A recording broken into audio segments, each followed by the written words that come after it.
Bonjour à tous. Bonjour Paul, bonjour Aurélia, bonjour Romain. Bonjour. On est super heureux de vous accueillir. Comment ça va? Ouais. Ça va. Je suis très tendu, moi. Je ne bouge plus. J'ai mon micro dans les mains qui fait un bruit du diable. La technique est nickel. Ça y est. Voilà. Je ne Ok. bougerai plus. Bien, on Je entend. pense que je vais parler à moitié. Surtout que j'ai une extinction de voix. J'ai gueulé comme un veau hier. Donc ça va être terrible. Aujourd'hui, on accueille Romain et Aurélia qui dirigent l'entreprise Suderian. Qui sont, ils vont nous expliquer parce qu'à chaque fois je dis pas les bons mots, donc ils font de l'informatique, Oui, de c'est manière ça. générale. Ouais. T'as vu, Aurélia s'est tendue quand j'ai dit qu'ils font de l'informatique. À mon avis, ça les énerve quand on dit qu'ils font de l'informatique. Non. C'est comme moi quand on me dit tu fais de fais la quoi métallurgie. Ouais. Bah non. Bah non, mais bon, non. c'est pas grave, je dis rien, tu vois. Bon. C'est comme toi quand on te dit tu fais du conseil. Ouais, ou de l'assurance. Ouah, pire. Ah, c'est horrible. Voilà, c'est chaud. C'est chaud. Donc on vous accueille aujourd'hui parce qu'on vous aime bien déjà pour commencer. On vous connaît depuis 10 ans. Enfin moi perso je vous connais depuis 9-10 ans. Et je vous ai toujours suivi en termes de gouvernance. J'ai énormément été en formation avec Aurélia. Donc c'était intéressant de voir un peu le parallèle et de voir ce que vous pouvez faire et ce que vous avez fait, ce que vous avez essayé de faire dans votre entreprise en termes de management, en termes d'organisation, en termes d'essais, de tests. Pour le coup, vous êtes un modèle de test pour avoir vraiment balayé à peu près 458 manières de faire et 312 formations. C'est-à-dire que moi, en formation, si je voyais pas Aurélia, je pense que c'était pas une formation en fait. Tu Ouais. vois, c'est Ouais. pas possible. Bah, d'ailleurs, maintenant, elle est formatrice. Elle est formatrice de formateur. Voilà. Romain aussi, 2 ans plus tard, je crois, un truc comme ça. Ouais, 2 ans, je crois. Donc on s'est rencontrés au centre des jeunes dirigeants et je vais vous laisser la parole pour nous expliquer un petit peu le début et la genèse de votre vie d'entrepreneur. Alors j'ai le droit de dire vie d'entrepreneur parce que vu qu'il y a une fille, est-ce que je peux Entrepreneuse. genrer le truc? Est-ce que je dois dire entrepreneuse et entrepreneur E-U-E-S entre parenthèses H? Et parce qu'il y a une vraie question d'inclusion là. Hein. C'est terrible. Moi, je le prends pas mal. C'est vrai? Non. Eh ben alors on t'écoute Aurélien. Le début, c'est peut-être quand je suis en école de commerce et qu'avec une de mes amies, on décide de monter une maison d'édition, alors qu'on ne connaît absolument rien à l'édition. Mais par contre, on adore lire, ce qui était quand même assez important. Ça aide, hein? Ça aide. Ça aide. Non, parce que monter une maison d'édition en n'aimant pas lire. Alors, c'est par compliqué. contre, on a monté une maison d'édition dans la fantasy et le fantastique. Et le premier bouquin de fantasy que j'ai lu, c'était 6 mois avant de monter la maison d'édition. C'est déjà bien. C'est C'est pas bien. le 6 mois. premier. 6 mois, Oui, mais ouais. c'est pas le premier bouquin que tu as lu quand tu avais ta maison Ouais. d'édition. Donc, Pas mal. Pourquoi de la fantaisie Ouais, et de pourquoi la la fantaisie? Alors, parce que quand on a décidé de monter cette maison d'édition, au départ, on avait dit qu'on ferait pour les étudiants, puisqu'on était en école de commerce, etc. Et justement, je connaissais un éditeur de fantasy qui m'avait donné mon premier bouquin de fantasy. Et donc, je suis allée le voir avec ma copine pour lui présenter le projet, pour qu'il puisse nous aider, etc. Donc, c'était Brajlon, la maison d'édition. Et donc, on lui explique, il dit oui, c'est bien, vous pouvez faire ça, impression numérique, tout ça. Par contre, il vous faudrait une niche, parce que sinon, vous n'allez pas vous en sortir, en fait. Et donc, on sort de la maison d'édition, on se regarde avec ma copine, on se dit, franchement, la fantasy, le fantastique, c'est pas mal comme niche. Et c'est comme ça qu'on a fait. Surtout que ma copine, elle, par contre, était vraiment passionnée par la fantasy. D'accord. Bah, c'est comme moi, Paul, quand il m'a dit un jour, un matin, on fait un podcast vidéo. Non, je sais pas Non, dit même ça. pas ça. Même Tu pas, m'as dit c'est une encore émission. pire. C'est encore pire. Je t'ai dit, j'ai une idée à la con. Et j'ai dit Au oui. moins, il était honnête. C'est vrai. J'avais pas dit la suite en plus. Non. Et j'ai dit oui tout de suite. Mais comme quoi, finalement, c'est la genèse, elle part à un moment de. Voilà. De Une rien. C'est étincelle. pas grand chose, une étincelle. Ouais. La genèse, c'est peut-être même quand tu as vendu des. Ah. Ses parents étaient entrepreneurs et elle s'est fait à un moment convoquer au collège parce qu'elle avait décidé de faire un trafic de biscuits parce que Ce n'était pas un ses parents avaient trafic. une boîte de biscuits, donc elle les payait pas. Ce n'était pas un trafic. C'est pas du recel. Ouais. C'est- En fait, elle volait des pots de pâte à tartiner à ses parents qu'elle vendait hors taxe. Hein du coup, tu vas te prendre un contrôle fiscal dans les 15 jours à peu près. Hein, ça l'a Tu rien. nous dis quand on diffuse. Ok. pour que Remarque, tu te prépares. t'avais quel âge J'avais 12 ans, je pense que. Et la prescription, je crois. Ouais, Je je pense crois qu'il y a- aussi. il y Ouais. a- il y a prescription. Non, ouais, c'était une belle aventure. Un peu d'injustice parce que quand même, je vendais aux profs et aux dirigeants du collège. Et je me suis fait convoquer un mois après par la CPE pour me dire que c'était interdit. Hum. Je me suis dit quand même qu'ils auraient pu me le dire vu qu'ils m'achetaient les produits. Mais tu sais, Oui. le problème, c'est que t'as été trop sur la niche. Fallait faire de la vente de masse aux élèves avec l'argent des parents. Ah oui, le marché est pas le même, hein, on est C'est d'accord. Moi, c'est ce que je faisais au collège, mais je vendais des CD. Ah ouais, j'ai fait ça Ouais. aussi. Je copiais, Gravé. ouais, Aussi, gravé. ouais. Je faisais les pochettes et tout. Ça rentabilisait le Toi graveur. aussi, tu faisais ça, Romain. Ouais, Eh carrément, ouais, carrément. ouais, ouais. Carrément. Et avec l'argent des parents en plus. Hein. Ouais, pareil. Ouais, ouais, ouais, ouais, Oui. ouais. Eh ouais, l'investissement. De départ. C'est pour qu'ils croient Et en du nous. coup, ton fils fait pareil. Et mon fils, mes deux plus grands font pareil, mais eux, c'est avec Vinted, avec les vêtements. Ah ouais. Et Ils sont à chaque malins, fois hein. qu'ils se font une marge, ils réinvestissent et par effet Ils cliquet, remboursent jamais Et le est-ce papa. qu'ils donnent un petit peu à l'investisseur de départ parce que Pas du normalement, ouais. C'est une Pas du rente, un loyer quoi. Un loyer. Non, pas du un tout. truc, tu vois, des intérêts. Tu sais que bientôt tes Non. enfants gagnent plus leur vie que toi quand même. Hein. Ouais. C'est vrai, Bah t'as là, en raison. même temps, C'est pas compliqué en même temps. J'ai fait ma première facture. Là. C'est vrai oh, Allez, Ça se fait. à qui À On dit un pas, on dit cabinet. pas, peut-être. Non, on dit pas, on dit pas. Ah, mais un vrai client quoi. Un vrai client. Pas un copain quoi. Non. Parce qu'on Non. a tous fait ça, tu sais. Non, un vrai client. Donc mon premier client est un vrai client. Allez. Ouais. Premier cercle ou même pas là, du coup Même pas. Même Même pas. Machine. Des personnes que je connaissais pas il y a encore 4 mois. Tu vois. Le mec est bon. J'ai bien fait de le prendre dans l'aventure. Hein, Ouais. Le mec est tu bon. verras ça dans 6 mois. Ouais. Bah, ça fait déjà 6 mois. Hein. Dans 6 mois encore. Encore 6 mois. Romain, là-dedans, tu t'es dit quoi, toi à cette période, t'étais. Alors moi, quand Aurélie elle a 12 ans, T'avais 13 ans T'avais quel âge 11 toi ans Ouais. j'en ai 11. Ouais, j'en ai 11. Je suis pas du tout dans le monde entrepreneur. Ouais. Mes parents, salariés tous les deux. Je pense que si je remonte dans tout ce que j'ai entendu sur ma famille, je vois pas quelqu'un qui a été entrepreneur. D'accord. Donc à cette époque-là, moi, je me dis que je vais faire de l'informatique sans doute, j'aimais bien. Ouais. Après, un jour, chez mon frère, on m'a sorti un carnet.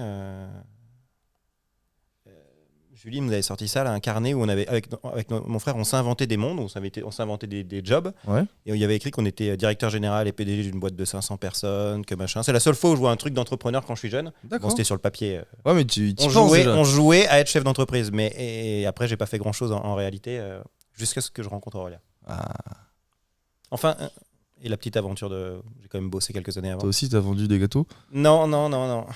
À part les DVD. T'as eu quoi comme aventure avant? Enfin, je parle pas. Ouais. C'est compris, quoi. Et Je veux en pas fait- la liste des conquêtes, En quoi. fait, D'accord. hein. à la fin de mes études, j'ai un ami qui était rentré dans une toute petite boîte. Tes études, c'est donc ingé informatique. Ouais, j'ai fait un master en informatique Ok. dans le Nord. Et j'ai un ami qui rentre dans une toute petite boîte où ils étaient deux. Ils développaient un logiciel qui permettait de faire de segmentation marketing. Et il me demande si je veux pas venir faire mon apprentissage avec eux. C'était pas à la fin, du coup, c'était 3 ans avant. J'ai terminé mes 3 années d'apprentissage dans cette boîte-là. Ah, t'as fait 3 ans d'apprentissage chez J'ai fait eux? 3 ans d'apprentissage, ouais. Du coup, Ah, je suis c'est rentré bien. dans une boîte où il y avait 3 personnes. Start-up, du coup, un peu. hein. Enfin, 2 patrons, un apprenti. Il y avait. Mhm. Ils se retrouvaient à 2 patrons, 2 apprentis. Et c'est cette boîte que j'ai quittée, je sais pas, 8 ans après. Ouais, donc t'étais embauché en CDI par la suite. C'est ça. J'étais embauché en CDI. Et du coup, j'ai quand même connu le côté toute petite boîte qui Ouais. grossit. Ouais. Parce que quand je suis parti, il y avait une dizaine de personnes. Je me souviens plus exactement, mais il y avait une dizaine de personnes. Du coup, moi, j'ai connu le côté petite start-up ou démarrage d'une boîte. T'as vu le côté entrepreneur sans l'être, en fait. C'est un peu ça. Et après, t'as vu la DS fantastique sur un stand en mode cosplay, là, je sais pas quoi. Un peu ça, ouais. Et là, tu t'es Je sais dit, pas en cosplay, mais. waouh, je vais vendre des bouquins. Qu'est-ce qu'il faut faire Alors pour moi- choper la moi- meuf moi, vendre des bouquins. Moi, Ok. je lisais pas de fantaisie et je lisais pas beaucoup de livres. Ouais. J'ai beaucoup aidé à porter des cartons. Ah, C'était- Ah. j'en étais sûr. Il j'en y a étais une sûr. auteure qui, dans la dédicace, Ah oui. a remercié Romain pour sa capacité à apporter. C'est génial. Il était hyper fier. C'est bien, c'est bien. J'ai prêté ma voiture aussi. Ah, mais bien sûr. Ah oui. Donc vous avez fait plein de salons ensemble. Non, attends, j'ai loupé un bout. Bon, après, c'est un bout plutôt personnel, mais qu'est-ce que tu foutais dans un salon de bouquins de fantasy vu que tu ne lisais pas de bouquins de fantasy? Moi, ouais, j'avais un pote qui écrivait des. Je sais plus comment ça s'appelle, ça, des fanfictions, je vais dire. En gros, il écrivait des trucs de Star Wars qui n'existent pas. Et il s'est De dit, quoi? tu sais, des fanfics, voilà. Bon, en gros, il écrivait de la suite de l'univers de Star Wars, version lui. Ok. Et il imaginait pouvoir se faire éditer. Aurélia, elle avait avec la maison d'édition, il y avait un site et à l'époque un forum. Et il postait sur le forum. Ah, d'accord. Et il s'est dit, il y a un truc. Et en fait, c'était en bas de chez moi, enfin en bas d'où j'habitais à ce moment-là. Et- Hyper grosse coïncidence quand même. Exactement. Donc c'est en bas de chez toi, t'accompagnes un pote Exactement. et tu rencontres l'élu. Qui me dit, j'ai perdu mon portefeuille. Oh non. Pas obligé d'aller dans ce genre de Elle a pas détails. changé. Hein. Ah ouais. Non, En alors, 35 ans, elle a pas changé. non, j'avais perdu mon portefeuille pour dire que j'avais perdu mon permis de conduire. Ouais, c'est et ça. donc j'ai Ah demandé ouais. à Romain de me ramener à Paris et de conduire ma voiture. Ils et de étaient me à ramener. Melun. Ah ouais. C'était à à côté, Melun. on était à 1h30 de bagnole. Il a dit oui. Après, elle a dit bah chacun tiens. a le droit de dire. Bien Chacun a le sûr. droit de demander. Et chacun a le droit de répondre. Bien Il sûr. a répondu oui. Voilà. Après, bon, il y avait 14 cartons à porter. Elle avait un Non. ongle incarné. Bon, comment? Non, à ce moment-là, c'était vraiment le début de la maison d'édition. Je pense qu'il y avait 2 livres qui étaient sortis. Donc, il n'y avait pas encore énormément de cartons. Et on était un certain nombre sur ce salon. Je pense qu'on était presque une Oui, parce dizaine. Hein. Donc, Très vite, elle a on avait- exploité les auteurs en Non, premier. je n'ai pas exploité j'étais les sûr. auteurs. J'ai été sûr. Après, on va parler de management positif. Hein. Ouais. Je déléguais. Voilà. Je Elle les mettais en sous-traite- elle responsabilité. Voilà. D'une manière voilà. abusive. Non, Contre contrepartie. leur gré. Ah, ils étaient contents. ils étaient, Ils avaient un beau sourire. ils étaient contents. C'est bien. Ils avaient le droit à du champagne. Ah, Par contre, ils n'avaient pas le droit de s'asseoir en salon. Mais Si, pour dédicacer. d'accord. Donc en fait, on part sur un début tyrannique. Mais on va Alors, parler d'holacratie après, hein, en on effet. vous rassure. Sur le forum, c'était mon pseudo, c'était Tyran. je Mais sais non. plus comment Ah c'était, oui, mais- Tyran. C'est génial. Ouais. Ah ouais. Il y avait des auteurs qui avaient écrit une saga où dedans j'avais Une fiction j'avais sur Aurélia. j'avais le En rôle fait, c'est de- du Uriel. Avec des d'un tentacules dans le tyran, dos et des gros yeux. Et tu dis, j'avais ah, les cheveux bleus. t'as les cheveux bleus? Mm. Ça tirait super bien. Franchement. Et là, l'aventure commence alors. L'aventure amoureuse Et là- d'abord. Ouais, l'aventure, du coup, en tout cas, quand moi j'arrive dans l'aventure, on commence à faire beaucoup de salons. Ouais. Il y a plusieurs livres qui sortent, des livres qui commencent à bien marcher pour la taille de la maison Et d'édition. oui. Mais tu bosses avec elle du coup ou tu accompagnes Le juste week-end. le Donc soir. toi, t'es encore dans ton. Moi aussi. dans- Ouais, Ah, toi aussi tu bosses à Ouais. À côté? ce moment-là, toi, tu as une période d'1 an où tu pas bossé, mais à ce Ouais, moment-là, j'ai on bosse tous les deux. Ouais. Oui, donc c'est plus le loisir en fait là. C'est sur le temps libre. D'ailleurs, c'est Ouais. ce qui, à un moment, fait le switch. On en Ouais. parlera juste après, mais c'est qu'on s'est beaucoup donné. Eh bah vas-y, fais le switch maintenant. C'est qu'à un moment, on se donnait, et on s'est dit, en fait, vu l'énergie qu'on met et ce que ça rapporte, ça ne marchera jamais. D'accord. C'est-à-dire qu'en gros, il faudrait sortir 5 bouquins par mois pour arriver à vraiment dégager quelque chose. C'est énorme. Parce qu'en gros, on en sortait un, enfin même pas un, mais et ça dégageait un SMIC difficilement. Mais quand tu te dis que tu fais tous tes week-ends, que tu vas Ouais. au bout de la France, que tu comptes pas du tout tes heures, Mm. tu te dis en fait, si ça doit être viable, c'est compliqué. D'ailleurs, c'est le truc des petites maisons d'édition, c'est que c'est très compliqué. Parce qu'il y a énormément de maisons d'édition. Il y a énormément, c'est un métier passion sur les petites. Ouais, Donc il y a d'accord. des gens qui comptent pas leurs heures, qui comptent pas les trucs. Ouais, ouais. Mm. Si tu veux en vivre, payer les gens correctement, avoir un début de collaborateurs et tout, c'est compliqué. Du coup, on s'est dit à ce moment-là, bon, c'est sympa la maison d'édition. On en avait marre de nos boulots D'accord. respectifs.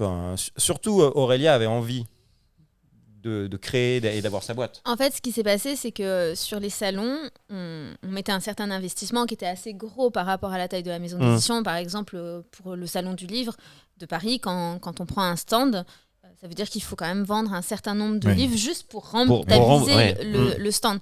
Et ça faisait beaucoup de pression, ce qui faisait que, ce que disait Romain tout à l'heure en rigolant, mais du coup, j'étais assez stressée. Mm. Donc, en effet, je demandais à ceux qui n'étaient pas auteurs de rester debout. Quand on avait des potes qui passaient, je voulais pas qu'ils restent trop sur le stand parce que sinon ça faisait amas et donc les gens restaient pas, etc. Donc bref, j'étais très stressée, donc j'étais très très chiante, faut être honnête. Mm. Et de voir que Romain me supportait sur le long terme alors que j'étais quand même vraiment exaspérante, je pense, je me suis dit qu'on pouvait imaginer Une collaboration. un futur professionnel ensemble. Et c'est comme ça que ça a commencé. Au début, on voulait créer Donc on avait imaginé un système d'exploitation pour les personnes âgées pour que ce soit plus simple pour eux de se servir des ordinateurs. On avait commencé ça. Ah, c'est une super idée. Ouais, c'est Et une en bonne même idée, ça. temps, on avait eu plein d'idées qui... En plus, il y en a eu plein qui ont Qui ont après existé, ouais. Ouais. Et donc, en parallèle, mon père faisait fait toujours d'ailleurs, mais faisait de la transmission d'entreprise. Et il nous parle d'une entreprise à Aix, dans le logiciel, donc exactement ce qu'on voulait, qui cherche un repreneur. Et il nous dit, vous êtes jeune, puisque Romain avait 27 et moi 28, vous êtes jeune, je connais un dirigeant qui pourrait vous accompagner, vous feriez 50-50, comme ça il vous apporte, etc. Et on dit ok, donc on fait une proposition, et la proposition n'est pas retenue. Donc bon, tant pis, on continue notre projet. Et dans le même temps, l'entrepreneur qui aurait dû faire 50-50 avec nous dit, j'en ai marre, moi j'arrive pas à vendre, j'arrive pas à racheter, donc si ça vous intéresse, je vends mon entreprise. Donc maintenance informatique, exactement ce qu'on ne voulait pas. C'est-à-dire qu'on voulait de l'informatique, certes, mais on voulait plutôt édition de logiciels, parce que pour nous, la maintenance informatique, c'était un peu genre les balayeurs, quoi. Donc, on n'avait pas très envie de ça. On voulait moins de 10 personnes. Non, on voulait moins de 5 personnes. Il y en avait 8. Moins d'1 million de chiffre d'affaires, ça faisait 1,2 million. on voulait dans le sud, mais pas à Manosque, parce qu'il y avait mes parents et qu'on avait peur qu'ils soient trop là. C'était à Manosque. Génial. Voilà, je crois que j'ai fait un peu le tour. Mais du coup, c'est exactement la boîte qu'on ne voulait pas. Et on s'est dit que c'était une super opportunité. Et on y est allé. Et on a vraiment bien fait d'y aller. Oui. Tu sais que c'est comme ça que j'ai racheté ma boîte avec mon père. On cherchait dans la région. On a dit, il faut pas aller à Marseille. Et il faut pas faire de bâtiment. Je te jure, c'est vrai. C'était les 2 critères. C'était les 2 critères. Ouais. On a racheté une boîte intramuros qui fait du bâtiment. C'est un truc de fou quand même. Je crois, Paul, qu'on est mal capté avec l'univers, en fait. Il ne comprend pas la négation. ou alors, en fait, c'est que... Il voit mieux que non, parce que regarde, la phrase que tu as dit, c'est finalement on a bien fait. J'allais dire on regrette pas, je sais pas toi, mais nous on regrette pas. Ah bah non plus. Voilà. Voilà. Donc en fait, c'était on a bien fait. Non, on a bien fait. l'univers, c'est mieux que nous. Ouais. Voilà, c'est ça qu'il faut Nos dire. critères étaient pas bons. Ça c'est beau. Nos critères étaient pas bons. Moi je me souviens ce qui était compliqué à ce moment-là, pour moi notamment, c'est que je deviens le plus jeune de la boîte. Et en fait, quand tu achètes une boîte et que tu te retrouves à devoir manager des gens, qui est le début d'ailleurs d'un management différent là, mais on doit manager des gens qui sont tous plus âgés que moi et plus compétents que moi dans le domaine, puisque moi à l'origine je fais des études de développement en informatique. Ah oui, d'accord. Je suis pas du tout sur l'infra, la maintenance. C'est pas mon métier. Alors tout le monde dit oui, c'est de l'informatique, mais c'est pas la même chose C'est de des métiers programmer un différents. logiciel que de dépanner un serveur. Ouais. Et tu as montré ton adaptabilité, et je pense que ça a vraiment fait que ça a pris à Suderian. C'est justement parce que tu as mis 6 mois où tu t'es mis à fond alors que tu connaissais pas le métier, et qu'au bout de 6 mois, tu étais meilleur. Il y a quand même le truc où Là, tu dois dire merci ma chérie. Du coup, mais du coup, profite du compliment. Hein. Ouais, c'est gentil. Prends, accueil. Kiff. Mais du coup, En plus, c'est dans la boîte, tu pourras le repasser. Faut que tu dises merci. Souvent Faut des que tu dises compliments merci. arrêtés. Hein. non, Dis elle m'en merci. fait souvent. Elle m'en fait souvent. Merci. Non, mais c'est vrai que pour Aurélia, à la limite, c'était logique. Moi, par contre, du coup, je démissionne. Ma mère me dit que je suis fou. Eh oui. Et oui. Je pars. Donc, on est à Paris à ce moment-là, en fait, avant de racheter. On déménage pour racheter cette boîte. On se paye pas. Eh On oui. se paye pas. Projet un peu fou quoi. Et du coup, évidemment, j'y suis pas allé en dilettante. On verra bien si ça marche. Quoi. Ouais, tu Ouais, investis Plutôt aller à 100%. 300%. Et voilà. Toi, à ce moment-là, tu évoques le fait que du coup, tu connais pas le métier, tu t'adaptes, tu apprends pour donner de la confiance finalement aux collaborateurs. Avec le recul, comment cette confiance elle est née? Alors, elle est née parce que j'ai acquis les compétences techniques et on n'était pas très nombreux à l'époque en étant 8 en réalité. Tout d'un coup, il y a eu une confiance qui s'est faite parce qu'ils ont vu que je maîtrisais le métier au bout d'un moment. Pas au début, non. Hein. Au début, ils ont juste vu mon investissement, mon implication et le fait que je voulais comprendre et je voulais faire de mon mieux. Et quand même, en moins d'1 an ou en 1 an, je devenais autonome et assez... Enfin bon, je sais pas bon, mais... Mais parce que souvent on dit, en fait, le manager n'a pas besoin, il y a cette doctrine, je suis d'accord, le manager n'a pas besoin en fait, d'être Je suis d'accord, mais par un contre, expert du domaine. Quand tu es 5-6, c'est plus compliqué. C'est faisable en fait, mais c'est plus compliqué. Déjà parce que rien que payer des salaires de gens qui sont pas opérationnels, c'est plus compliqué dans les toutes petites boîtes. Qui manage à ce moment-là? Quels sont les rôles? Comment vous avez défini vos rôles en rentrant en entreprise avec quelqu'un qui a un début d'apport technique à apporter, et toi Aurélia, non, pas du tout. Donc c'est quoi comment vous organisez votre binôme? Il y a entre nous et vis-à-vis des collaborateurs. Vis-à-vis des collaborateurs, c'est toujours pas très clair aujourd'hui. Donc, c'est pas que c'est pas très clair, c'est que on a essayé plein de fois de clarifier, mais on a un peu le côté papa-maman, ils vont demander à un, ils vont demander à l'autre. Est-ce que vous savez, vous, ce que vous voulez déjà? Globalement, oui. Globalement, oui, et c'est globalement ce qui se passe. C'est globalement respecté, mais il y a des petits sujets, notamment sur la partie commerciale, où en fonction de ce que ça touche, ça serait plutôt moi ou ça serait plutôt Romain. Okay. Parce qu'il y a certains produits qui sont un peu nouveaux, donc c'est plutôt Romain, mais c'est quand même la politique tarifaire, c'est quand même plutôt moi, donc en fait ils sont voilà, on est un peu à la limite, donc c'est surtout ce sujet-là, je pense, mais pour pas tout à fait. Pour répondre rapidement, au début c'est assez évident, moi je fais quasiment que du technique et de l'encadrement des gens techniques, mais pas du tout sur du management, c'est-à-dire que Aurélia, on va dire Aurélia manage, ou en tout cas parce que elle a jamais pris des décisions sans qu'on en parle qui étaient impactantes. Ça n'est jamais arrivé. Après, on vit ensemble aussi, mais pour les gens à l'époque, à qui tu demandes tes congés ou à qui tu demandes machin, ils demandent à Aurélia. Et c'est encore le cas aujourd'hui. Ils demandent systématiquement des trucs à Aurélia et à moi si Aurélia n'est pas là. D'accord. Ça leur paraît évident. Aujourd'hui, ça a un peu évolué. En fait, Aurélia dit non, et du coup, ils vont voir papa. Papa dit oui. C'est pas trop ça, mais il faut, de temps en temps, il y en a qui font attention à maman, attention à qui ils demandent quand même. Chut, mais ouais, donc c'est un secret. Au début, moi j'ai. Ils sont plus intelligents que ça. Ils sont plus fourbes, tu veux dire? Non, mais ils demandent directement à Romain. Plus vite. Non. En vrai, il y a très peu de choses sur lesquelles, avec Romain, on n'est pas d'accord sur le fond. Donc après. Mais alors ça, vous l'avez découvert, mais en fait, au début.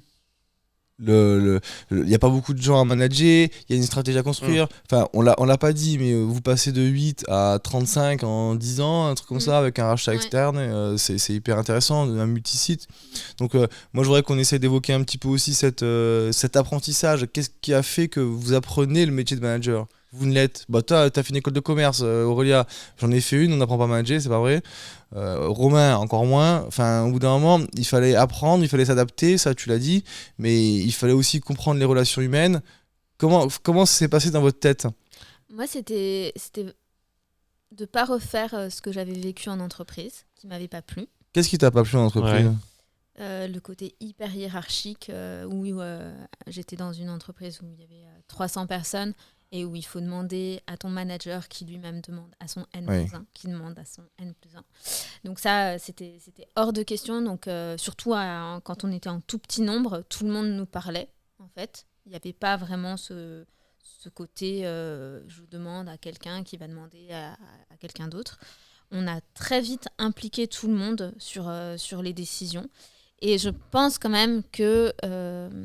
je rentre au CJD moins de 3 ans après avoir repris Sudariane avec Romain. Et ça change beaucoup de choses parce que l'entreprise marchait bien. En fait, elle était sur un mode un peu paternaliste. C'est-à-dire qu'on était bienveillant avec les collaborateurs, mais il y avait quand même cette vision que nous prenions les bonnes décisions tous les deux. Et on décidait de tout. J'allais acheter le papier toilette, la boîte. Mais alors ça, c'est un peu lié à la taille aussi, non? Oui, mais par exemple, on a mis longtemps à autoriser l'achat des papiers toilettes. À autoriser des achats. Non, mais même sans ça, par exemple, moi, pendant presque 1 an, j'ai saisi toute la comptabilité parce qu'on n'avait plus d'assistante comptable à ce moment-là et que je me disais, je sais le faire, donc autant le faire. Ouais. Je voyais pas vraiment ma valeur ajoutée, en fait. Ça aussi une notion de contrôle. De contrôle, pas restrictif, attention, mais de veiller. C'était aussi le côté un peu illégitimité, complexe de l'imposteur, etc. De me dire, ça au moins je sais le faire, c'est quand même dommage de payer quelqu'un alors que moi je peux le faire. Et en fait, je compte pas mes heures et du coup, je finis à 22 heures et puis comme ça, on économise un salaire, quoi. À quel moment il est parti, ce complexe de l'imposteur? Quand dans ma découverte pro au CGD, on m'a dit, non mais sérieusement, vous êtes 15 et vous faites, je sais plus combien on faisait à ce moment, 1,8 million et tu passes toutes les factures, tu crois vraiment que tu n'as que ça à faire? Je dis, oui, je peux faire ça aussi. Je dis, oui, mais à quoi tu renonces quand tu fais tes factures? Peut-être à des choses. Peut-être qu'il y a des choses qui serviraient plus Sudariane en fait que de rentrer mes factures. Et pas que Sudariane, hein. Peut-être moi aussi, toi perso, aussi. mais- Parce que souvent, ça c'est quelque chose au niveau de l'entrepreneur, c'est que il est omniprésent et il croit que en faisant, il existe dans sa boîte. J'avais vraiment ce côté de justifier de ma présence. Romain étant opérationnel à ce moment-là, en tout cas, vraiment dans le technique, à aller faire des installs. Voilà. Moi, je ramenais un peu des clients, mais j'avais vraiment besoin de montrer aux gens en fait, que je travaillais. Et la stratégie, ça se voit pas trop, en fait. En tout cas, ça se voit pas tout de suite, pas au Ça se voit quotidien. tout de suite. Donc moi, il y avait vraiment ce côté-là de... C'était de trouver ta place, en fait. Ouais, ça a été de trouver ma place, ça a été assez long. Et donc, je rentre au CJD en 2014. Et là, je découvre que réussir, enfin, qu'une boîte qui réussit, c'est pas que un résultat en bas d'un bilan. Enfin, en bas d'un... La compte de résultat. Ouais. En fait, ça faisait 3 ans, on commençait à gagner de l'argent. Et honnêtement, je m'ennuyais un peu, en fait. Parce que comme la seule chose, c'était ce résultat en bas de page, je dis, bon, bah, ok, voyais pas le sens. on gagne de l'argent. Ok, bon, qu'est-ce que... Enfin, Pourquoi okay. Enfin, il n'y avait Non, même même pas pas cette pourquoi, question de sens, en ouais. fait. C'était juste, ok, c'est que ça, en fait. Il n'y a pas d'excitation. C'est ça l'entrepreneuriat, tu t'es dit. Ouais, je me suis dit, bah, en fait, c'était plus excitant quand j'avais ma maison d'édition, Ouais. parce que Ouais. je galérais, mais au moins, il y avait une sortie de livre, il y avait rencontre des auteurs. En fait, là, il n'y avait plus que les chiffres quelque part. Et donc, je rentre au CJD et je m'aperçois qu'en fait, une entreprise, avant d'être un compte de résultats, c'est des hommes et des femmes et des hommes. Et là, ça change tout, en fait. Parce que j'avais toujours fait attention à nos collaborateurs, mais je les avais... Mais c'était pas de la même façon. En fait, je les voyais, très honnêtement, comme un moyen d'arriver à faire ce résultat en bas de C'est page. une production, quoi. Voilà. Et là, en fait, je me dis, bah non, ils ont plein de choses à offrir, ils ont plein d'avis à donner. Voilà. Et puis surtout, la plupart, ce sont des adultes, ils ont tous des enfants qu'ils arrivent à gérer. Pourquoi ils n'arriveraient pas à gérer en entreprise, en fait? Pourquoi il faudrait qu'ils deviennent, entre guillemets, mes enfants? Ils arrivent très bien à se gérer en tant qu'adultes, à gérer leurs enfants. Ok, donc ils doivent être capables, si on leur laisse cette marge de manœuvre-là, d'être responsables de leur rôle. Voilà. Qu'est-ce que vous mettez en place à ce moment-là, Romain, sur le terrain On a commencé à faire du participatif, en gros. Je me souviens pas. La cohésion d'équipe. On a mis en place en premier la cohésion d'équipe. On a essayé de définir une première fois une raison d'être. Mais même, on a commencé à les solliciter sur des questions, ce qu'on ne faisait pas spécialement avant. Et à leur expliquer qu'on avait besoin d'eux pour prendre les bonnes décisions. C'est un peu comment ils réagissent quand Super ils bien. sont là? Ils sont très impliqués. À l'époque, c'est assez innovant, parce que on parle il y a... 2014. Ouais. 2015. Ouais. Et du coup, il y a une espèce de fierté pour eux d'être à Suderian et d'avoir qu'on leur laisse de la place. Surtout dans votre métier, c'est encore plus innovant.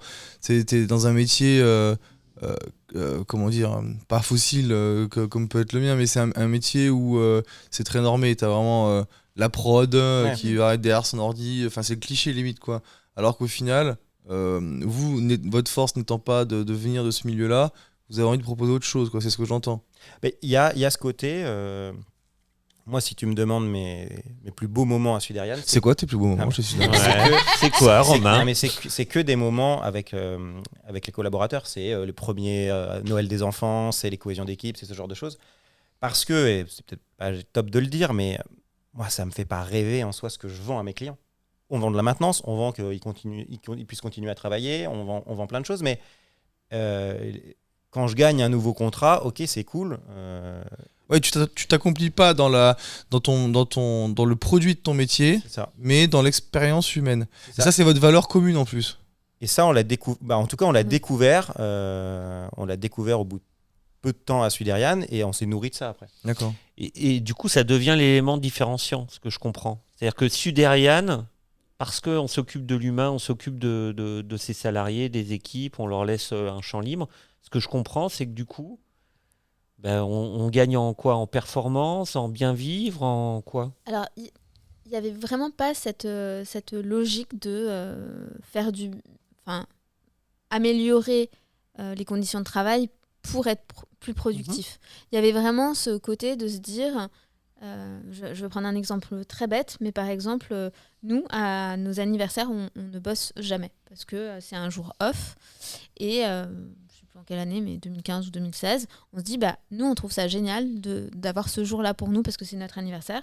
Pourquoi on ne le ferait pas pour nos collaborateurs, puisque nous, on trouve que c'est important. Et donc, à chaque fois, il y a un peu cette recherche-là de se dire, nous, ça nous fait du bien. On a envie de contribuer, de faire que les familles des gens qui travaillent à Sud-RN soient bien, soient plus épanouies. Donc, on fait à notre échelle. Donc, Votre image. Oui, mais tu vois, par exemple, concrètement, nos collaborateurs, ils n'ont pas beaucoup de congés. Ils n'ont pas de RTT. Ils ont les 5 semaines classiques. Mais ils ont le jour de leur anniversaire qui est offert. Ouais. C'est une toute petite attention qui ne coûte pas grand-chose, mais c'est juste pour leur dire...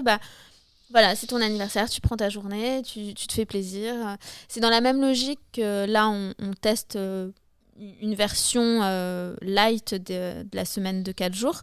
Je dis light parce qu'on leur a fait choisir et ils ont préféré prendre une journée toutes les 3 semaines pour pas avoir à travailler beaucoup en plus chaque jour.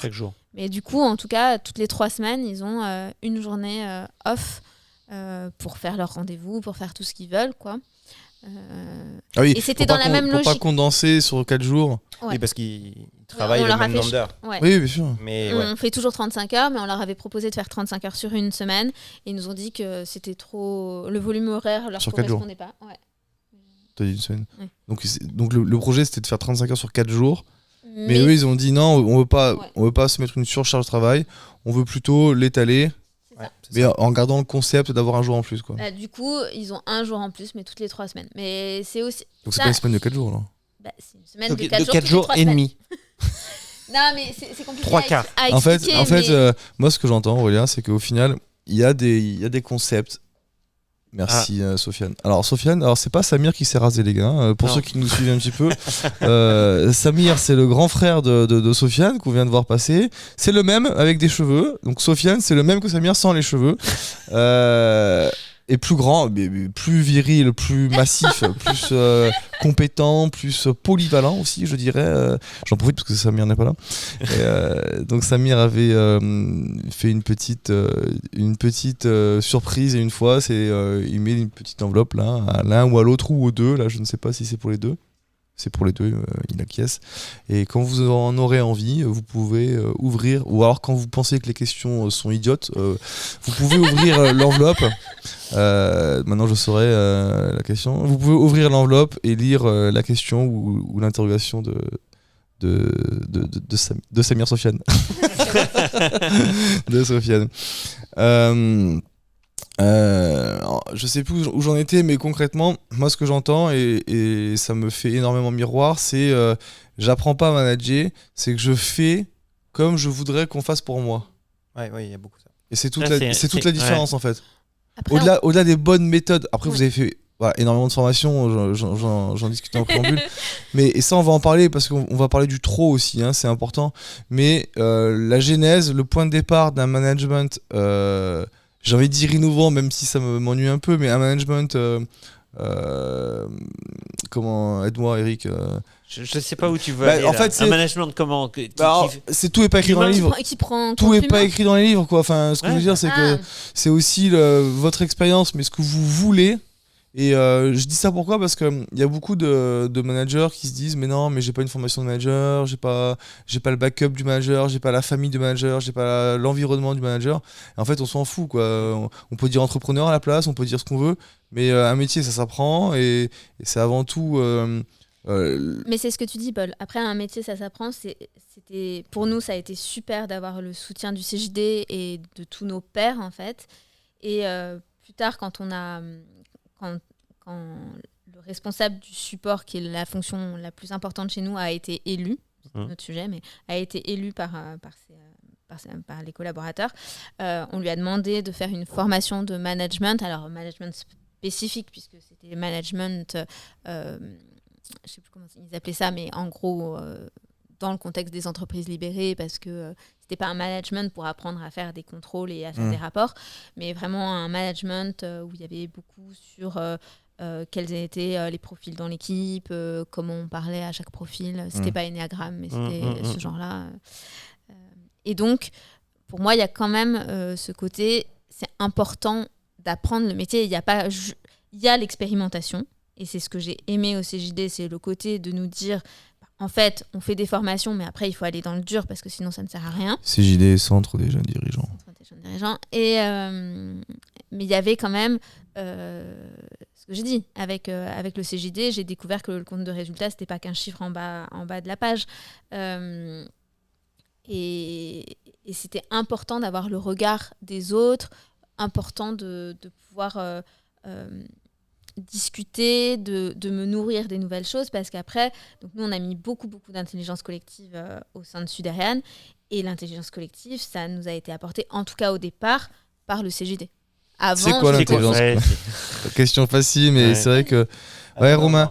Alors, attends, avant de répondre à cette question, si c'est important, Romain, parce que là, on entend Aurélia qui vraiment parle beaucoup de management. Moi, j'ai bien compris que c'était aussi une partie de son rôle à un moment donné dans l'entreprise. Mais toi, pour te connaître, c'est quand même... D'ailleurs, c'est pour ça que je vous ai choisi aussi en tant que prestataire, hein, à un moment donné. C'est que je savais qu'il y avait une autre chose derrière la prestation et que l'humain était important. C'est pas une valeur qu'on découvre. Enfin, on l'a au plus profond de nous-mêmes.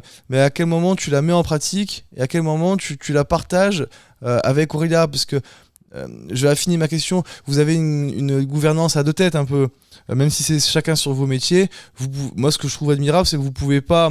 diriger l'entreprise différemment entre guillemets quoi. Vu que les gens vont venir vous voir et l'un et l'autre, là j'ai l'impression que vous êtes hyper alignés sur toutes les manières de faire avec vos collaborateurs. J'ai un moustique dans le cage, j'ai l'impression que c'est un truc de fou. C'est la place de la mort ici. Moi si j'ai bien saisi ta question, mais je peux la reformuler en plus courte. Tu peux prendre l'enveloppe rouge. Joker. Ouais, non, mais en gros, il y a toi, il y a Aurélia, il y a vous. Mais Aurélia expérimente par souhait, par envie, etc. Toi, peut-être qu'à ce moment-là, je sais pas, hein, je pose la question, mais tu es plus dans l'opérationnel. Ouais. Je vois ce que tu veux qu'est-ce qui fait que tu arrives à suivre le train? L'impulsion, elle vient d'Aurélia sur ce côté. L'impulsion, elle vient d'Aurélia sur le côté changement du type de management. À l'époque, tu n'es pas au CJD, tu n'es pas au centre des jeunes dirigeants encore. Je ne suis pas, où je viens de rentrer. Mais ouais. Surtout, ce qu'elle a dit, Aurélia, à un moment, elle a un côté... elle contacte plus vite que moi l'ennui. D'accord. Et de se dire à un moment, à quoi ça sert, si c'est juste pour gagner de l'argent. Alors que bon, moi, je suis à l'époque, je suis beaucoup dans l'opérationnel. Donc, oui, toi, tu trouves... à la limite... tu déroules, quoi. Tu déroules, tu trouves de la nourriture au quotidien en faisant. Et je me rends très, très vite compte, par contre... que les choses qu'on commence à mettre en place, donc l'intelligence collective, mais la participation en fait des collaborateurs, ça amène que du bien. C'est-à-dire ça amène de l'apaisement dans les relations. Ouais. Et ça amène... Qu'est-ce que tu ressens, toi, quand tu dis ça amène que du bien, tu vois Après, moi, c'est pareil, ce que je disais quand on a acheté, je suis le plus jeune. Alors, moi, un an près, ça va. Dès le début... Ouais. Des collaborateurs. Non, mais par rapport à Aurélia. Mais par rapport à Aurélia, c'est pas un collaborateur. C'est-à-dire que les gens, moi, dès le début, de toute façon, je suis pas arrivé en disant c'est comme ça parce que, surtout que je savais même pas parce que. Ouais. Donc, j'ai jamais eu trop ce truc, trop paternaliste ou trop directif ou trop hiérarchique. Et du coup, ces modes de management différents, ça me convient tout à fait parce que je me dis, ça va être plus facile. Au final, pour toi, c'est pas un mode de management différent. Tu apprends un mode de management direct. J'apprends que comme ça, oui. Et je répercute aussi un peu ce qu'Aurélie a dit. Moi, j'ai vécu donc, dans la start-up. Oui. Ils faisaient de leur mieux, les deux dirigeants, qui étaient des gens, qui étaient des amis. Mais il y a eu des choses qui... Enfin, voilà. Il y a toujours des modes de management où tu te dis, là, il faudrait pas réagir comme ça. Moi, je l'ai vu et il y a des collaborateurs qui doivent se dire ça pour moi aussi. Hein. Alors, c'est exactement la question que j'allais te poser. On a fait des trucs. C'est exactement la question que j'allais te poser parce que on va pas balayer tout ce que vous avez fait, testé, mais vous êtes, je vais peut-être porter un jugement, mais vous avez tellement fait de trucs qu'il peut y avoir une notion de trop, d'avoir trop fait, trop testé des trucs différents, et surtout d'un point de vue, j'applique un truc que j'apprends, tu vois. Ouais, comment les collaborateurs, du coup, ils vivent en fait ça? Merci, c'est vachement mieux quand tu poses la question. Moi, je je peux C'est dire plus ce que. succinct. Voilà, c'est synthétisé. À un moment, moi j'ai ressenti, parce que je sais pas, j'ai ressenti une saturation de nouveaux trucs. Ouais. C'est-à-dire à un moment, Ouais. on arrivait avec des nouvelles idées à chaque fois, en mettre en place l'entreprise libérée, l'holacratie, tout ce que tu veux. À chaque fois, on arrive en disant il y a un nouveau truc, et à un moment, on a eu ce côté de pas de reproche, mais c'est remonté de bon, il faudrait peut-être qu'on s'arrête sur un truc et qu'on aille au bout. Ouais. Parce Qui que, a choisi? Est-ce que vous avez choisi déjà, plutôt? c'est-à-dire Est-ce que vous avez choisi un mode de management? non, ou est-ce non, que- parce Ah. qu'en fait, on choisit pas réellement un mode de management, on prend ce qu'on aime bien dans ce qu'on découvre d'un mode de management. Quand on tu dis n'applique on, c'est pas. vous deux, hein? C'est nous deux, C'est- alors D'accord. plus de dominante Aurélia, parce elle est on n'a pas répondu tout à l'heure à ta question, mais elle est quand même plus que moi sur la stratégie et ressources humaines que moi. Mhm. Donc, mais on prend ce qu'on aime bien. On prend ce qu'on a l'impression qu'il va fonctionner à Suderian. Et du coup, mais sauf que à un moment, surtout avec un peu ce que tu disais, la saturation, CJD, on a fait beaucoup de choses. On avait des idées toutes les 2 semaines ou tous les Oui. mois. Et donc là, à un moment, on s'est dit tous les deux, on va se calmer. On va arrêter d'amener un nouveau truc tous les mois. C'est vous qui vous l'avez dit? Ou est-ce qu'à un moment, il y a des collaborateurs qui disent bon, ils sont partis au centre des jeunes dirigeants, ils vont revenir, ils vont encore nous refaire le monde. Quoi. Pas trop ça, mais par contre, on a Non. entendu, enfin moi j'ai entendu à un moment le côté, à un moment il est venu beaucoup dans la bouche des gens, on voudrait du concret. Ouais, Ouais, d'accord. d'accord. Et c'est quoi du concret, du coup, en management? Bah, c'est que par exemple, décliner tes valeurs, ta raison d'être, tout ça, ok, mais c'est plutôt expliquer aussi expliquer à quoi ça sert. D'accord. Et qu'ils voient vraiment pourquoi on fait ça. Parce que Ou- sinon, on le fait, c'est sympa, c'est génial, mais ils disent ok, mais on fait ça pourquoi? Et est-ce que il faut que ce soit vécu dans des actions au quotidien comme Oui. une réalité? Oui, et c'est aussi ne pas toujours demander à tout le monde son avis sur tout. Mm. Parce qu'il y a eu un moment un peu comme ça de Ouais. se dire, en vrai, on prend des grandes décisions, nous, sur les investissements, mais sinon, tout le reste, tout le monde doit donner son avis tout le temps. Donc en fait, c'est très chronophage, et puis ça sert pas à grand-chose. Donc on a aussi appris à doser l'intelligence collective, c'est-à-dire en demandant qui avait envie de participer. Ça paraît con comme ça à dire, mais par exemple là, quand on a fait la raison d'être l'année dernière de Suderian, on a demandé qui avait envie de participer à la raison d'être de Suderian. Sachant qu'après, il y avait quelque chose d'un peu plus quantitatif pour les autres collaborateurs, mais ceux qui passaient vraiment du temps à réfléchir sur la raison d'être, à être accompagnés par Imatera, etc., c'était des gens qui avaient dit « moi, je veux ». Et ça change tout aussi, parce que moi, j'avais l'impression, comme j'avais pas aimé dans mon ancien job de pas être concernée, de pas Consulter même. consulter, voilà, j'avais l'impression que tout le monde avait envie de ça. Avait ce besoin-là. Et sauf que sûrement tout le monde a ce besoin-là, mais pas sur tous les sujets, Ouais. parce qu'en fait, Et pas il y tout a le des temps. sujets, Et pas tout le temps. il faut les former en fait. Quand on fait, à un moment, on avait un groupe sur la RH qui a capoté, et il a capoté aussi parce qu'en fait, j'ai pas mis au départ de temps sur la formation de mes collaborateurs. Donc, je partais du principe en fait qu'ils savaient ou qui. Tu parles pour la rémunération? Ouais. Oui, parce qu'on a fait un groupe de travail pour sur les comment on va rémunérations. définir les augmentations et les rémunérations. Et en fait, ça menait à rien du tout, c'était compliqué. Parce qu'ils C'est n'avaient intéressant, pas ce- de background RH Ouais. et qu'il aurait fallu prendre un temps déjà pour les acculturer sur ça, sur quelles étaient les façons de rémunérer, quels étaient les impacts, leur faire un peu une formation de compta. En fait, il aurait fallu vraiment investir beaucoup plus de temps et donc de budget sur ce sujet-là. Et dans le groupe, il n'y avait pas d'experts. Non. C'est-à-dire, il n'y avait pas de comptable ou de personnes. Non, il y avait pas. Alors, en intelligence collective, on dit justement qu'il ne faut pas Et d'experts. c'est pour ça que je provoque là-dessus. Parce que Donc, du coup, ça, c'est très- est-ce que c'était le bon outil finalement, l'intelligence collective? En tout cas, ça n'a pas marché là pour le coup. Alors, Réponse non. Mais au-delà de ça, moi, ce que je trouve intéressant dans ce schéma, c'est j'aimerais bien qu'on parle des échecs ou des expérimentations qui n'ont pas fonctionné. Alors, l'échec, pour moi, c'est un très joli mot. C'est un essai. C'est une expérience. Mais j'aime bien dire le mot échec parce que la sémantique est là, hein, mais c'est pas un gros mot. Donc, qu'est-ce qui a fait quelles ont été les choses qui n'ont pas fonctionné et pourquoi? je pense que alors, il y en a un qui me vient, c'est vraiment autour de tout ce qui est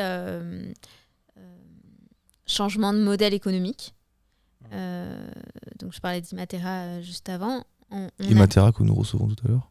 On a essayé de changer, mais Vous vouliez passer en scope?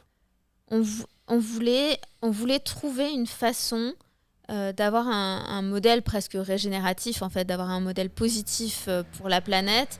On est toujours très préoccupé par le côté humain à Suderian, donc ça, je pense qu'on est pas mal. Par contre, sur le côté environnement, on vend des ordinateurs, hein, concrètement, on les renouvelle. Bon, je vais pas vous faire la fresque du numérique en live, mais l'impact du numérique est important sur l'empreinte carbone, sauf que c'est notre modèle. C'est-à-dire que nous, si on ne vend plus d'ordinateurs, on ne vend plus de prestations, et donc on licencie des gens. Donc, au-delà de ça, le monde a besoin d'ordinateurs. Enfin, voilà. C'est pas que vous, hein, au final. C'est vraiment et en plus, si on ne les vend pas, ça sera quelqu'un d'autre qui les vendra, donc ça ne résoudra absolument pas le problème. Donc l'idée, c'était de voir comment faire pour que notre modèle soit plus vertueux et permette à nos clients d'avoir une empreinte carbone restreinte. Donc on a bossé là-dessus, mais ça n'a pas marché. Collaborateurs ont trouvé ça anxiogène, très anxiogène, et sans vraiment de solution. Puisque il y a des choses autour de la location, mais en fait ça change pas le fond du problème. Sur l'empreinte carbone. Et on est déjà un peu gros. Et donc on n'a peut-être pas non plus, on n'a pas osé, mais le switch, il est compliqué. Moi, il y a 35 personnes avec des familles qui vivent de ça et tout. Si on prend des risques à changer vraiment le business model de Suderian, ce qui est faisable, mais en tout cas, on n'a pas osé, on n'a pas vu le truc qui nous paraissait c'est une vraie évident. problématique actuelle, c'est-à-dire qu'on entend beaucoup de transition écologique, d'amener les entreprises à se transformer, et je dirais même la société d'une manière générale. Et il s'avère que la réalité, il y a une réalité économique des choses, et qu'aujourd'hui, notre modèle ne nous permet pas de switcher comme ça. En fait, nous, on s'est fait accompagner pour faire le bilan carbone, et en fait, tu t'aperçois qu'on a beau avoir des voitures électriques, on a beau mettre un compost, on a beau faire plein de choses, en fait, mettre des panneaux solaires et compagnie. En fait, nous, on achète des serveurs et des ordinateurs qui arrivent de ça, ils sont inclus dans ton bilan carbone. Et c'est 85% de notre bilan carbone quand on est en scope 3. Donc bon, en fait, c'est là-dessus qu'il faut bosser. Mais... Oui, si tu veux être meilleur, il faut changer de budget, quoi. Mais en fait, et ça résout pas En fait, il y a un peu ça. Oui, mais en fait, ça solutionne même pas le problème, ça solutionne votre problème, mais c'est quelqu'un d'autre qui va gérer. Donc, en fait, peut-être quand tu es constructeur, il y a des choses à faire.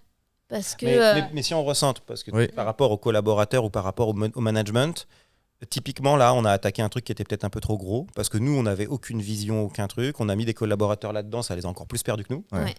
Et donc, on s'est un peu noyé. Moi, ce que je retiens, c'est que dès lors qu'on est sur des aspects stratégiques et fondamentaux qui structurent la raison d'avoir de la société, c'est là où ça devient dangereux de mettre de faire participer les collaborateurs. C'est ça qu'on dit Je suis pas tout à fait d'accord, parce que je pense que si on avait trouvé quelque chose qui nous inspirait, il aurait été fondamental que les collaborateurs soient avec nous, parce que sinon on n'arrive pas à changer de modèle.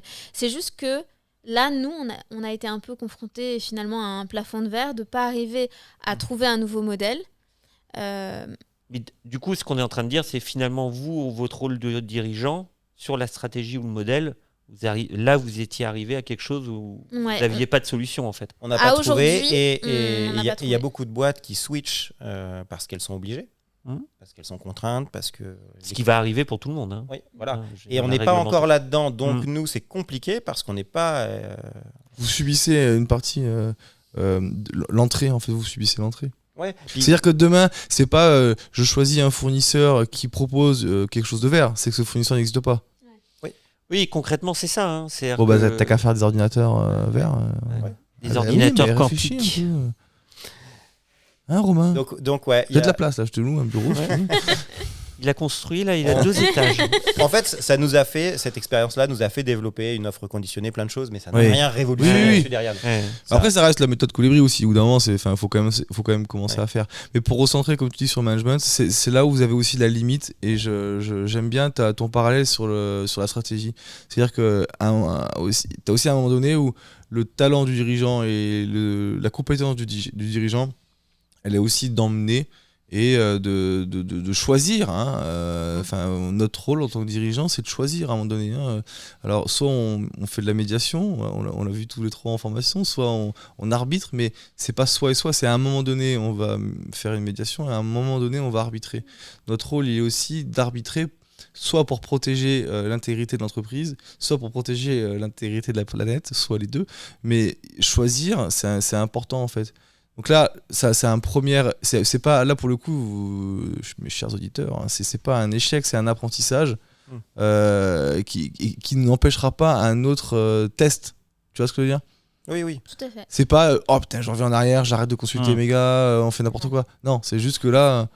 Ça par contre, ça s'est jamais passé. La seule chose, c'est ce que je disais tout à l'heure, c'est de se rendre compte que quand tu es 35, tu peux pas consulter 35 personnes. Oui. Parce que déjà, il y en a qui Ils veulent pas te sont pas consulter. intéressés et qui n'ont pas envie d'être consultés parce que sinon, ils ont l'impression de perdre leur temps. On fait depuis 1 an, donc on est allé vers un style de management qui s'appelle l'holacratie. Alors, on est très loin de l'holacratie, c'est ce que disait Romain. On a pris quelques éléments qui nous plaisaient. Oui, mais pourquoi t'as pris quelques éléments et pas tout ? Parce que ça nous correspond, en fait. Voilà. Et qu'il y a des choses qui ne nous correspondent pas. Parce que c'est très cadré, pour le coup. Très cadré, très processé, et nous, on ne l'est pas trop. Mais dedans, il y a notamment des réunions qui s'appellent des réunions de triage, qui sont des réunions opérationnelles où chacun amène ses tensions. Donc, une tension, c'est une différence entre la réalité et ce qu'on aimerait. Et l'idée, à la fin de la réunion, c'est d'avoir fait un pas en direction de la situation hyper rêvée. Constructif, ça. C'est très constructif et c'est très concret pour le coup. Puis ça implique. Et ça implique. Sauf que, au début, on le faisait pour toutes les équipes et notamment la plus grosse chez nous qui est l'équipe support où ils sont 17, où il y a aussi des apprentis et tout le monde faisait cette réunion. Et du coup, ça a duré une demi-heure à 17. Et il y en avait qui parlaient jamais et qui disaient rien et en fait qui regardaient leur monde, qui regardaient leur téléphone, etc. Et au bout d'un moment, on a dit non mais en fait là, on leur impose un truc qu'ils veulent pas. Et donc maintenant, on fait dans une équipe beaucoup plus restreinte, qui est tournante. Et puis ils sont porte-parole de leurs collègues s'il y a quelque chose à dire.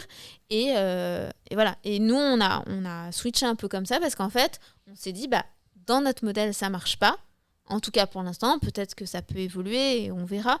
Mais ce qui me paraît vraiment important, c'est l'engagement des gens. Alors, je suis d'accord qu'au début, ils ne savent pas ce que c'est. Donc, il faut bien leur donner le goût à ça. Mais une fois qu'ils y ont goûté, l'idée, ce n'est pas non plus de s'enfoncer et de les obliger parce que c'est exactement le contraire de ce qu'on veut faire. Donc voilà, donc c'est d'être leur donner le goût. Et ensuite, vous aimez pas, hein.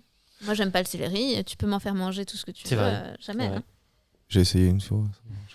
C'est vrai que moi, ce que je retiens de ton intervention, c'est d'être ouvert, d'expérimenter, de votre intervention, et de revenir en arrière si besoin. Et ça, c'est comment ? C'est être à l'écoute aussi. Être agile ou... être agile, de dire qu'on s'est trompé. Et admettre, on s'est trompé. On a beaucoup parlé de la place de l'ego sur ce canapé. Honnêtement, c'est un très très gros sujet sur le management et sur le dirigeant. Là, j'ai bien compris que le besoin de l'entreprise et du collaborateur passait avant tout. Donc, je pense qu'on est assez OK. On va pas évoquer ce sujet de l'ego avec vous. Je pense que c'est pas la peine. Par contre, le sujet qui est intéressant, c'est effectivement tous ces tests, ce besoin. Qu'est-ce que vous pouvez conseiller ? Alors, vous avez 2 jetons de parole, un Aurélien, un Romain. Aux gens qui nous écoutent, qui ont envie de progresser, qui sont devenus managers, qui sont devenus chefs d'entreprise, qui sont devenus responsables, qui l'ont toujours été. Qu'est-ce que vous pouvez leur conseiller, mais pas dans manière fais ci, fais ça. Enfin, j'aime pas dire vous conseiller, mais est-ce que vous pouvez partager une bonne pratique chacun qui vous a fait, vous, un déclic ? Une pépite. Est-ce que tu peux reformuler ma phrase, Eric, s'il te plaît ? Il vient de le faire, une pépite. C'était un mot. C'est mieux. Un mot. Une pépite. Je réfléchis. On a essayé plein de choses. Moi, c'est vraiment l'intelligence collective parce que, en fait, les collaborateurs, ils savent au moins autant que nous, en fait. Et sauf qu'ils sont plus nombreux que nous. Donc, on réfléchit toujours mieux à 5 qu'à 1. Ouais. Donc, moi, il y a vraiment ce côté... Il n'y a pas de conseil, mais si on leur parle de sujets qui leur sont proches, et j'en reviens sur mon sujet RH qui ne marchait pas parce qu'en fait, ils ne connaissaient pas, ou sur le changement de modèle, parce que pareil, c'est très loin de leur quotidien. Mais si on leur parle de choses très... liées à leur quotidien, ce qu'ils font. Très production, très même organisation, ça marche super bien. Par contre, on parle d'intelligence collective. Je peux donner un exemple. Ouais, vas-y. Je parlais tout à l'heure que notre responsable support a été élu, donc c'était il y a 2-3 ans. Donc ça, c'est de l'intelligence collective. Ça s'appelle une élection sans candidat, c'est-à-dire que toute personne de l'équipe est éligible et chacun va donner le nom de la personne qui pense être la plus à même d'occuper un poste ou une fonction. D'occuper un rôle. D'abord, on fait le listing de pour ce rôle, quelles sont les compétences qu'on attend. Ouais. Et on parle pas des gens là, on dit quelles sont les compétences qu'on attend. Et après, les gens votent sur les personnes. Et du coup.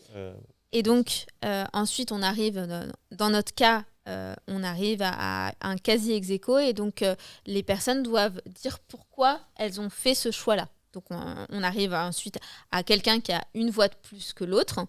Mais pour pas laisser de frustration, on va demander aux gens qui n'ont pas voté cette personne qu'est-ce qu'il leur faudrait pour qu'ils acceptent de voter pour cette personne.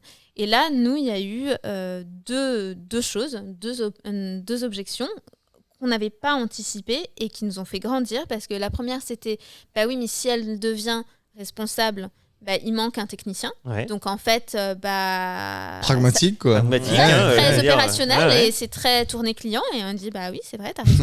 Bon, bah du coup... C'est vrai qu'on a les clients, en fait. Action corrective, elle ne deviendra manager que quand on aura recruté quelqu'un à sa place avec son niveau de compétence. C'était la première chose. Et deuxième chose, bah, elle n'a jamais fait de management. Donc qu'est-ce qu'on fait pour comment on est sûr qu'elle va être bonne manager.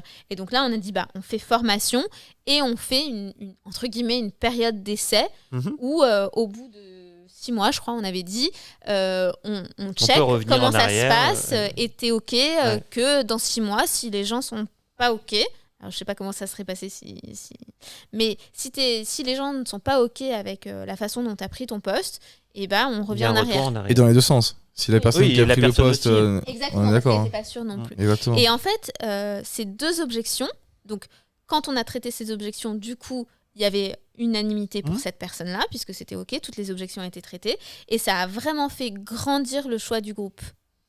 Et puis ça a fait évoluer la méthode. En fait, vraiment, et pour moi, ça, c'est vraiment une illustration de la force du collectif. Ouais. Et dans ce que tu dis, c'est que par contre, là, vous avez utilisé l'élection sans candidat. Il y a des techniques. Et c'est important. Non, mais c'est important de le rappeler. C'est important de le rappeler parce que ça fera la capsule tips. Mais effectivement, tout ce que vous dites, vous en parlez très naturellement tous les deux. Mais on rappelle que vous étiez formés. Puis typiquement, élection sans candidat, on a demandé à être accompagné par quelqu'un pour faire cette élection. Voilà. Et ça, c'est important. Ça, c'est important parce que Romain, tu fais bien de le dire. Au-delà d'être formé, on peut. Tous les dirigeants ne peuvent pas passer leur vie en formation non plus. Et par contre, tout le monde peut se faire accompagner. Oui, mais en plus, là, dans le cadre dans cette élection-là, c'était pour nommer quelqu'un à un poste qui est très important chez nous. Le problème, c'est que si Aurélie elle avait animé, par exemple, c'est très compliqué pour elle d'animer, d'avoir la casquette animateur et en même temps la casquette dirigeant. Oui, parce qu'il y a quand même la notion de pouvoir, donc c'est un impact. Donc là, on s'est dit, on va se faire pour celui-là, on va se faire accompagner par quelqu'un. On se fait suivre. En fait, vraiment, quand il y a un enjeu, c'est difficile pour le dirigeant d'être aussi le facilitateur de la réunion, parce que pour les collaborateurs, ils ne savent pas s'ils s'adressent au facilitateur ou au chef d'entreprise. Si, ils savent très bien qu'ils s'adressent au chef d'entreprise. Oui. Bah oui. Mais du coup, ça c'est une certitude. Bien sûr. Oui, mais du coup, inconsciemment, en fait, même. Oui, mais du coup, il y a plus de leader. Parle dans la sucette, machin. Il y a plus de leader en dehors du chef d'entreprise qui n'a pas ce rôle-là dans la réunion. Et donc c'est pas. Ah, c'est pas viable. Romain, l'exemple que tu voudrais. Le même, c'est bon. Allez, on va bouffer. Oui, mais attends. Ah, tu veux faire l'enveloppe à la place? Non. Non. Fais les deux. Ouais. Ce que moi j'utilise beaucoup, ça va être le côté transparence. Moi, je dis souvent aux gens, je suis un être humain. Authenticité. Ouais. Ouais, authenticité. Je lui dis, ça m'est déjà arrivé en entretien, le truc d'augmentation, où le gars, je lui dis, mais tu te rends compte, ce que tu demandes, ça fait ça, ça fait ça, ça fait ça. Et le gars, il me répond, non, mais franchement, si j'étais à ta place, ça me ferait chier. Hein. Bon, bah voilà. Parce que je lui dis, je suis là pour défendre la boîte. Et du coup, et en fait, quand on dit aux gens, honnêtement, voilà ce que je pense, ce que je ressens, et je reste un être humain, machin, enfin, la vérité, en fait. Mais la vérité, mais tu as dit aussi un mot là, ce que je ressens. C'est Et facile souvent, à dire, le mais chef d'entreprise pas ne facile dit à pas faire. ce qu'il ressent. Ouais, bah, nous, souvent, d'ailleurs, je l'ai souvent utilisé un petit peu avec pas de la culpabilité, mais quand je m'énerve, par exemple, je dis aux gens, bon, bah, je reste un être humain. Mm. Parce que là, ça m'a énervé. Par exemple, une mauvaise nouvelle, un client qui se plaint fortement de quelque chose, je vais râler un peu. Je m'aperçois après, je dis, bon, j'ai été un peu. J'aurais pas dû réagir comme ça. Mais voilà, ça. Et là, il y a l'authenticité de ça m'embête, ça me fait peur. Enfin, Ouais. X raisons. Mais ça passe bien, en fait. Oui. Bah oui, parce que tu montres que tu es humain et que tu es comme tout le monde, en fait. En tout cas, Toujours voilà. pas drôle. Ouais. Moi, j'ai jamais perdu quand j'ai dit à quelqu'un ce que je pensais vraiment. Ouais, Ça, c'est beau. ça c'est beau. On va, On va le garder. Ouais. Mm. J'ai jamais perdu lorsque j'ai dit à quelqu'un ce que je pense. Mm. Merci Aurélia, merci Romain. Oui, bah j'ai pas oublié. Je peux vous en remercier quand même de votre authenticité, de votre aimabilité, de votre présence. Merci. Alors, qu'est-ce qu'il y a d'écrit sur l'enveloppe? Enfin, sur l'enveloppe.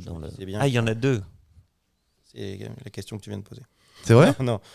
Romain, peux-tu donner 3 raisons qui ont déterminé le succès de votre entreprise? Aurélia, Romain et ça fait 2. Et Ginger, votre adorable chien. Succès de notre entreprise, je vais mettre en premier. On n'a pas d'action au CJD, nous, Centre des jeunes dirigeants, mais c'est sûr que sans le CJD, je ne sais pas où serait Suderian, mais ça a beaucoup participé à la réussite.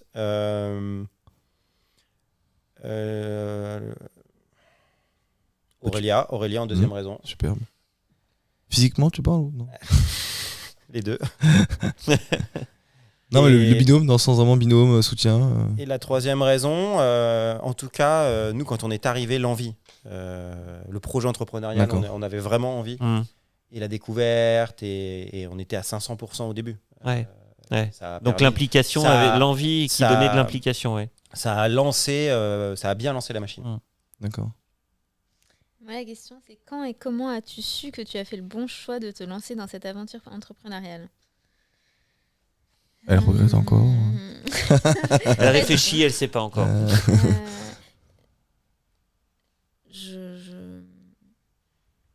En fait, dès le départ, j'ai jamais eu de doute. À partir du moment où on l'a décidé, je me suis toujours dit que c'était ce dont j'avais envie. Mm.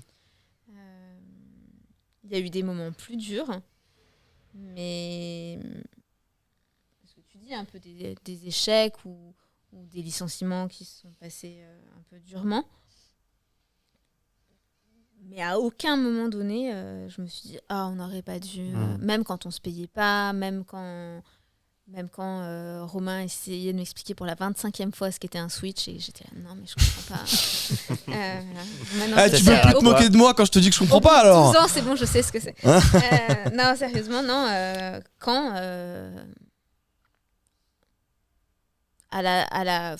En vrai, quand l'ancien dirigeant nous a dit, bon, bah, moi, je voulais grossir, j'y arrive pas, si vous voulez vous racheter. Et alors, c'est peut-être mes souvenirs qui sont faux, mais il me semble qu'on s'est regardé avec Romain et qu'on a dit oui direct. Alors après, on n'avait pas encore parlé prix. Non, mais le cœur y était. Et le cœur y en était. fait, alors que c'était absolument pas nos critères, mais après, les critères qu'on avait, ils étaient vraiment dictés par de la peur. Oui. Parce que c'était peur que mes parents soient dans l'ingérence avec nous, peur qu'il y ait trop de collaborateurs et qu'on n'arrive pas à gérer, peur que ce soit trop gros et qu'on se plante, peur que machin. Voilà. Tout ce qui n'est pas Voilà. ce qui n'est pas arrivé. C'était pas Ouais. l'élan, en fait. Vous avez qui levé nous toutes ces freinait. peurs, en fait. Ouais. Et donc, Bravo. Bravo. voilà, quand il a proposé, en fait, dans mon souvenir, moi, j'ai eu une grande ouverture de cœur qui me fait dire oui tout de suite. Tout de suite. Et donc, c'est vraiment à la seconde où ça nous est proposé. Moi, je voudrais qu'on termine en parlant finalement de ce binôme de vous deux. Parce qu'en fait, il y a la vie pro là, en tant que dirigeant. Alors, j'ai même envie de dire, à l'issue de ce podcast, j'ai l'impression qu'en fait, c'est un seul et même dirigeant. Voilà. C'est une bête à deux têtes. C'est une bestiole à deux têtes. Comment le prendre? Et non, mais dans... Venant d'Eric, tu le prends bien. Ouais. C'est pour ça que je l'ai pas dit, moi. Vous êtes vraiment... Enfin, voilà. Vous incarnez le dirigeant de l'entreprise à vous deux. C'est dans ce sens-là. Maintenant, il y a votre vie à côté de couple. Quelles difficultés et voilà, qu'est-ce que ça a pu amener comme difficulté, mais aussi comme bonheur dans votre couple que d'être à la fois dirigeant ensemble et en couple. Moi, la première chose qui me vient, c'est vraiment le côté bonne et mauvaise nouvelle. Donc c'est positif et négatif. C'est-à-dire que quand on a des bonnes nouvelles, on se réjouit tous les deux et donc on est tous les deux disposés à faire la fête, etc. Par contre, quand on a une mauvaise nouvelle ou un client qui n'est pas content ou un collaborateur qui s'en va, n'importe quoi, ce qui arrive dans une entreprise, et ben l'autre, il est aussi impacté. Et du coup, c'est difficile d'arriver à se remonter le moral l'un l'autre. Ouais. Donc moi, voilà, c'est les deux. Il y a les côté deux côtés. partage, mais dans les deux sens, quoi. Ouais. C'est ce qu'on dit souvent quand on nous pose la question, est-ce que c'est bien, pas bien? Il y a déjà souvent les gens disent, moi je pourrais pas travailler avec ma femme. Nous on s'est jamais dit ça. Alors moi je le fais, mais c'est ma salariée. Oui. C'est mieux. Parce que Camille est adorable, Paul. Oui. C'est vrai, Parce qu'elle arrive à te supporter déjà. Ouais. c'est vrai, j'avais oublié.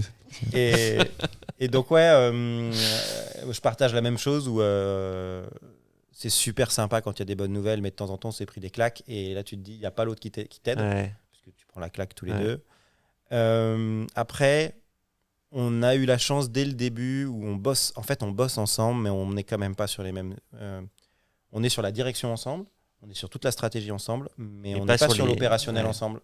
Et on bosse très rarement en fait ensemble. Enfin, ça nous arrive une fois par mois de faire un truc ensemble sur la boîte, mais c'est un peu plus avant, mais c'est assez rare. Et du coup, c'est rare, ouais. En fait, alors d'un autre côté, ça commence à faire longtemps, donc je ne sais pas trop bien ce que c'est que de ne pas travailler avec Aurélia. Donc j'ai pas d'éléments de comparaison, mais nous, on s'est construit aussi personnellement comme ça. Votre couple s'est aussi construit comme ça. Ouais. Il y a des moments, moi, que j'adore, c'est quand on a un nouveau projet ou une nouvelle idée et où du coup, on est chacun à échanger et à augmenter, etc. Et en fait, c'est génial parce que il n'y a pas besoin de prendre rendez-vous pour se voir. C'est clair, pour faire le codir. Quand Paul et toi, vous devez parler du podcast, il faut synchroniser les agendas, ça peut être 3 mois plus tard, à peu près. Voilà, parce que Eric, on sait que ta vie est... Voilà. Pas disponible. Si, ta vie est disponible, mais pas avec nous. Bah si, il a trop de cœur en fait. Trop de cœur. Trop de projets. Alors que l'agenda d'Aurélia, c'est ce que j'allais dire, il est nickel. Aurélia, tu lui dis on déjeune un jour? Ouais. Alors, là je suis à 6 mois plus 14 jours. Mais attends, laisse tomber, je vais demander à Romain d'annuler un rendez-vous et on pourra se caler. Bref, du coup, là, on rentre le soir, on a une idée, on peut y aller. T'as une notion de partage qui est incroyable. Qui est incroyable. Qui est fabuleuse de partager un truc qu'on aime. Moi, si je pouvais abonder sur un truc, il y a aussi, alors pour le coup, je travaille avec mon épouse, mais c'est le côté compréhension. C'est à partir du moment où elle est venue nous rejoindre dans l'aventure sur le tard et elle a vraiment compris ce que je vivais en fait. Et ça, je pense, ça a sauvé notre couple à un moment donné. T'as vraiment elle était en mode carton jaune. Moi, j'en chiais dans l'entreprise, c'était pas possible. Et quand elle est venue, elle dit ah ouais, en fait, c'est comme ça que ça se passe. Et t'as un côté pudeur que vous avez pas du coup parce que vous comprenez tous les deux. Moi, je me suis déjà dit plein de fois quand Aurélia dit tu rentres tard, machin. Ça arrive pas de moins en moins souvent, mais à un moment souvent. Et le truc, c'est tu dis bah ouais, mais il y a ça. J'étais avec Franck, il y a un problème client, il y a un truc. Et elle comprend tout de suite. Elle peut pas dire. C'est plus compliqué. Je peux. Mais alors, je suis mauvaise foi. Je ne prends pas le même carton jaune. Non, mais c'est vrai, c'est exactement ça. T'as cette compréhension de l'autre et du monde de l'entreprise et compagnie. Et de ses difficultés. Voilà. Superbe. Bon, merci beaucoup, Romain. Merci beaucoup, Aurélien. Ouais, merci à On vous a passé deux. un bon moment. Avec Merci de plaisir. votre authenticité, c'est ce qui fait qu'un interview marche. Je trouve c'est votre capacité à vous livrer. Vous l'avez fait d'une manière très aisée parce que vous nous faites énormément confiance. Évidemment. Je vous remercie. Qui ne te ferait pas confiance, Paul? Alors, dis-le au prochain parce que ça serait intéressant. Je vous proposerai d'ailleurs de nous proposer quelqu'un pour vous remplacer sur ce canapé. Dans l'attente, je remercie Sofiane qui nous a posé 2 questions, qui vous a posé 2 questions très intéressantes, qui nous a aidé à la production de ce podcast. Merci Eric Merci Paul. et à bientôt. À très bientôt. Là, normalement, Sofiane, tu fais un clap de fin. Ouais. Alors, non, Non, il y a une non, chorégraphie. Ouais. Non, je déconne.